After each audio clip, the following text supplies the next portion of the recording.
ក្នុងនេតិនេះនាងខ្ញុំសូមលើកយកប្រធានបទអំពីភាពស្ងប់ស្ងាត់ដោយសារអ្វីបាននាងខ្ញុំលើកពីប្រធានបទនេះមកជូនដោយសារតែសង្គមយើងបច្ចុប្បន្ននេះខ្វះនៅភាពស្ងប់ស្ងាត់ធ្វើឲ្យយើងមានអារម្មណ៍ច្របូកច្របល់ធ្វើឲ្យយើងមានអារម្មណ៍ភ័យខ្លាចយើងមិនអាចមានភាពស្ងប់ស្ងាត់យើងមានតែភាពច្របូកច្របល់ភ័យខ្លាចរស់នៅដោយភាពផាត់ភ័យហើយភាពភ័យខ្លាចពីអនាគតអំពីអនាគតតើយើងត្រូវរៀបចំយ៉ាងម៉េចធ្វើយ៉ាងម៉េចដើម្បីរស់បន្តទៅទៀតអញ្ចឹងយើងរស់នៅអត់មានសេចក្តីសុខទេអត់មានសេចក្តីស្ងប់ហើយយើងចង់បានសេចក្តីសុខយើងចង់បានមានភាពរីកចម្រើនយើងចង់បានអនាគតល្អដែលមានក្រុមគ្រួសារជួបជុំគ្នាសប្បាយរីករាយមិត្តភ័ក្តិសប្បាយរីករាយប៉ុន្តែមួយថ្ងៃយើងចំណាយពេលវេលាជាមួយតែនឹងសម្ភារៈហើយនឹងបច្ចេកវិទ្យាមិនមែនជារបស់មិនល្អទេបើយើងប្រើប្រាស់វាឲ្យបានត្រឹមត្រូវហើយយើងចេះប្រើប្រាស់វាកុំឲ្យវាប្រើប្រាស់យើងកុំឲ្យវាคล้ายទៅជាម្ចាស់របស់យើងតែវាคล้ายទៅជាម្ចាស់របស់យើងនឹងคล้ายទៅជាទាសកររបស់ទ្រព្យសម្បត្តិរបស់បច្ចេកវិទ្យានិងវត្ថុក្រៅខ្លួនទាំងអស់នោះហើយដូច្នេះហើយយើងត្រូវតែទាញខ្លួនយកមកពិនិត្យមើលឡើងវិញខាត់ខ្លួនយើងហើយព្យាយាមធ្វើយ៉ាងណាឲ្យយើងនឹងមានសេចក្តីស្ងប់ដោយធម៌ព្រះពុទ្ធមានពុទ្ធកាគ្មានអ្វីដែលប្រសើរមានសេចក្តីសុខណាប្រសើរជាងសេចក្តីស្ងប់នោះទេប្រៀបដូចជាទឹករលកនៅលើទន្លេនេះអញ្ចឹងនៅលើបឹងនេះអញ្ចឹងដោយសារតែខ្យល់បក់បោកតាមពិតជំរឿនៃទឹកហ្នឹងគឺនៅខាងក្រោមมันមានរលកទេប៉ុន្តែនៅខាងលើវាមានរលកដោយសារតែការប៉ះពាល់ដោយ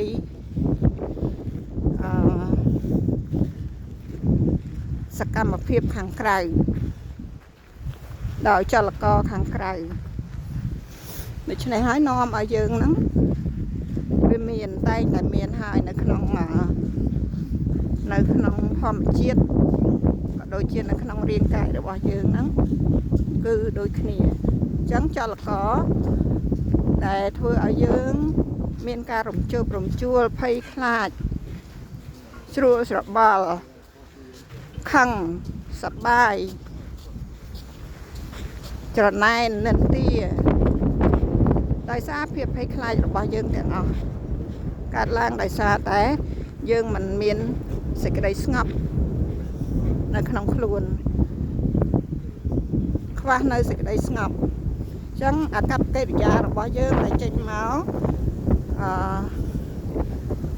បង្ហាញនៅការពិតនៅក្នុងចិត្តរបស់យើងនៅក្នុងជំរឿចិត្តរបស់យើងតើជំរឿចិត្តរបស់យើងហ្នឹងវាមានរលកបោកបក់ប៉ុណ្ណាមានព្យុះសង្ឃរា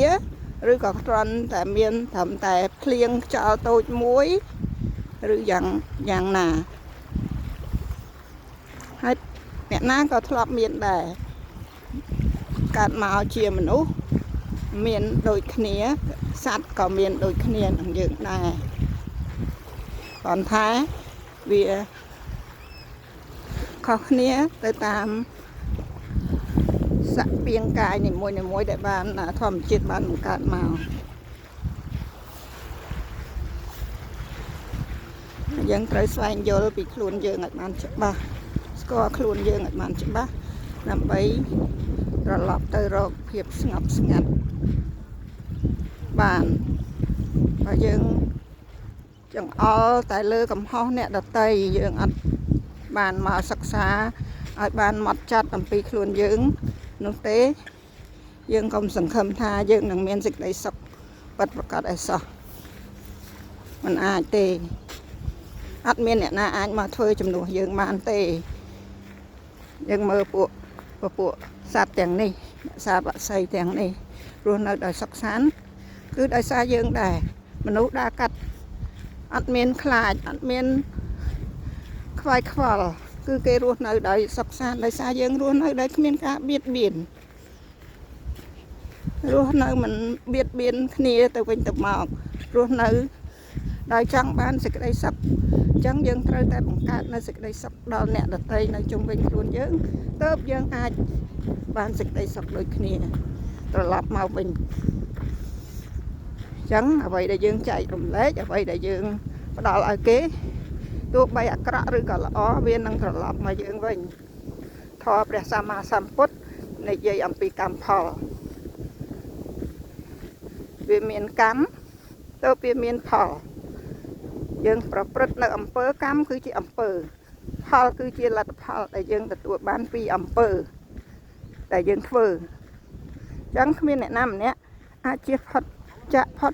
ពីកម្មផលនោះទេអ្នកធ្វើអ្វីអ្នកនឹងទទួលផលនឹងអ្នកធ្វើល្អគឺបានល្អអ្នកធ្វើមិនល្អអ្នកនឹងទទួលបានមិនល្អហើយមិនត្រឹមតែប៉ុណ្្នឹងទេមិនត្រឹមតែខ្លួនអ្នកទេដែលមិនទទួលបាននៅលទ្ធផលល្អនោះកូនចៅក្រុមគ្រួសារអ្នកតែនៅជាមួយអ្នកដែលអ្នកស្រឡាញ់ជាងគេបំផុតនោះក៏មិនអាចទទួលបានសេចក្តីសុខដូចជាអ្នកនោះដែរ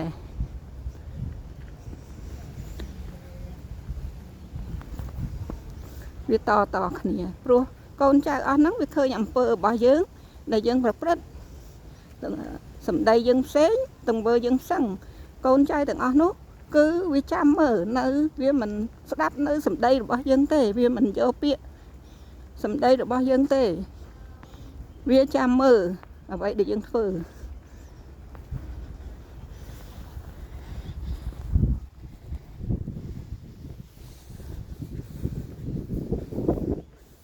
សកម្មភាពបង្ហាញពីចរិតនិងគំនិតរបស់មនុស្សរបស់បុគ្គលចឹងយើងត្រូវពិនិត្យវិច័យមើលទៅលើចរិតរបស់បុគ្គលឲ្យបានច្បាស់លាស់ការសេពគប់គឺជារឿងមួយដ៏សំខាន់នៅក្នុងជីវិត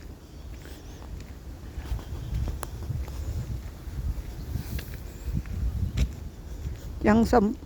បងប្អូនក្មួយទាំងអស់ដែលជាយុវវ័យដែលជាយុវជនសូមមើលចំណាយពេលវេលារបស់ខ្លួនឲ្យមានតម្លៃឲ្យមានផលប្រយោជន៍ដល់ខ្លួនដល់សង្គមជាតិដល់ក្រុមគ្រួសារដល់ពិភពលោកទាំងមូលអ្វីមិនមែនជារបស់យើងទេហើយអ្វីក៏មិនអមតៈដែរសូមអរគុណសូមជម្រាបលានៅមួយទៀតប៉ុន្តែសេចក្តីសុខគឺស្ថិតនៅលើខ្លួនយើងសូមអរគុណ